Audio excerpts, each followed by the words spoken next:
How does a country with less people than Anchorage, Alaska qualify for the World Cup? Great question. I'd love to tell you. Welcome back to World Cup Rabbit Hole, where I'm deep diving every single team at the World Cup to find their tea, their lore, and their drama, cause duh. Today's Curaçao, and stories like this are some of my favorites. Little background, Curaçao as a football team has been playing since 1924. In 1954, they became a part of Netherlands Antilles with 5 other countries, so they were playing under that name, or I guess that country. But in 2010, they became their own country again, joined CONCACAF, and with this, you could technically say that they've been trying to qualify for the World Cup for 100 years. Now, all of the success started when Dick Advocaat came out of retirement to coach this team in 2024, and y'all, his career has been insane. Coaching Netherlands multiple times, Belgium, South Korea, club teams, the list goes on. His one goal coming into this was to help them qualify for a World Cup, only signed a 1-year contract to allow him to do so, and in the event that they did, he'd sign on for another year and help them see it through. Curaçao's population is 156,000, so the odds of making a winning team is fairly low. However, Curaçao is a Dutch nation. Diaspora goes crazy. Good footballers in Netherlands of Curaçao descent, not good enough for Netherlands team. But why fight to not play a Netherlands team when you can carry on the legacy of your heritage and go to the same events? I don't know about you, but that sounds like a trade-off to me, and it sounded like a trade-off for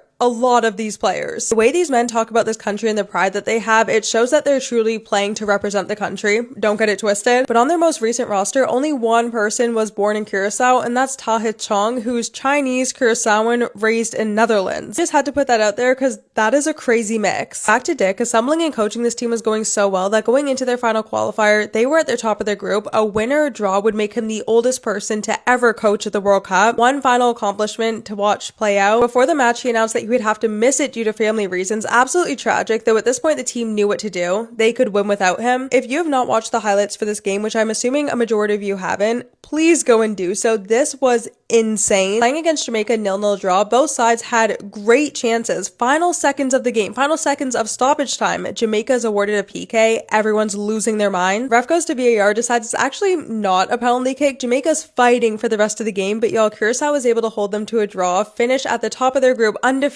and qualify for their first ever World Cup. The whole country erupted, 444 square kilometers, and to make it better, Haiti had also qualified in Curaçao on the same night. 2 incredible stories. Just watching these players celebrate makes me want to cry. I could not imagine. Something else that makes me want to cry is the fact that Dick had to resign 4 months before the World Cup as his daughter's health is severely declining and family obviously comes first. Nonetheless, he referred to this moment as one of the highlights of his career, which, oh my god. Frank Ritten was appointed as the new head coach. It's his first international job, which at first I hated for them, but y'all, this is the smallest nation by population to ever qualify for the World Cup. Their first ever World Cup. Are the results really a big factor here? This is such a special moment. I can't wait for them to experience it. And y'all, next is Cote d'Ivoire, who's so much more dramatic than I thought.